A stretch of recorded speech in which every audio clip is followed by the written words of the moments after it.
कि तू तकदीर वाला है कि तेरे घर लड़की पैदा हुई है। लड़की देवी का रूप होती है। दुर्गा, लक्ष्मी, बीबी मरियम, बीबी फातिमा ज़हरा, ये सब लड़कियां ही थी ना। और ये क्यों भूल जाता कि तुझे जिसने जन्म दिया तेरी माँ, वो भी एक औरत थी। तो आज इसलिए रो रहा है कि भगवान ने तेरे घर में लड़की पैदा की है। और मैं इसलिए रो रहा हूं कि मेरे घर लड़की पैदा क्यों नहीं हुई। अपने हाथ से वही लोग मदद करते हैं जो दुनिया में अपना नाम करना चाहते हैं। दूसरे बुलाकर मदद करने से आप सामने वाले की गरीबी का अपमान करते हैं, उसे एहसास दिलाते हैं कि वो गरीब है, मोहताज है, मुफलिस है। और तीसरी बात जो मेरे पिताजी ने कही थी कि अगर इस दुनिया में किसी की सीधे हाथ से मदद करो तो इस उल्टे हाथ को पता नहीं चलना चाहिए कि सीधे हाथ ने क्या किया। औलाद का माँ बाप के लिए कोई फर्ज नहीं है।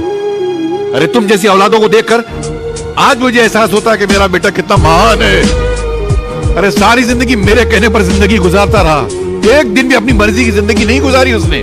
जैसा मैंने कहा वैसे जीता रहा। मेरे उसूलों की खातिर न जाने अपने हजारों खुशियों को गला घोट दिया उसने। और मैं कितना मजबूर हूं कि अपने उसी बेटे के लिए आज कुछ नहीं कर पाऊं। विकी, ये हाथ मैंने तुमसे माफी मांगने के लिए या अपनी गई हुई नौकरी की भीख मांगने के लिए नहीं छोड़े हैं, बल्कि एक प्रार्थना के लिए जोड़ रहा हूं तुम्हारे आगे बैठा कि अपने बाप के अंधे प्यार का हाथ पकड़कर विनाश के रास्ते में कभी इतनी दूर मत चले जाना कि एक दिन तुम लौट कर आना भी चाहो तो तुम्हारे पिता भी वापस ला न सके।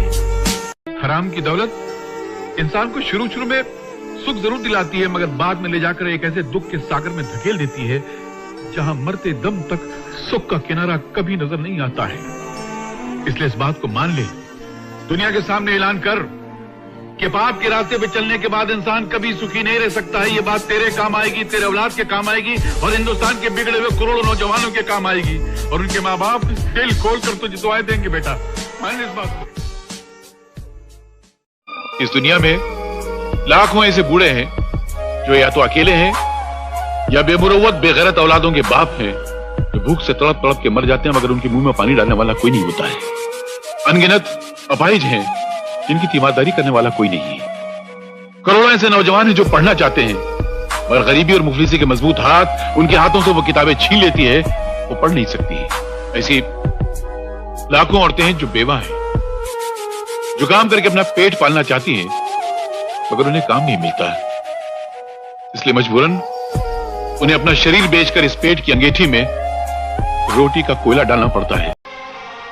माँ बाप अपनी औलाद को सजा दे सकते हैं मगर उसकी एक हद है। उसको चांटा मार सकते हैं, उसका खून तो नहीं कर सकते ना।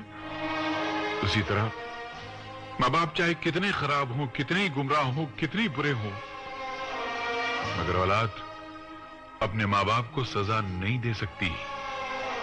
ये धर्म कहता है, ये मजहब कहता है, ये कुरान कहता है, ये गीता कहती है। बेटे याद है ना मैंने तुझे बचपन में सिखाया था ये सब कुछ।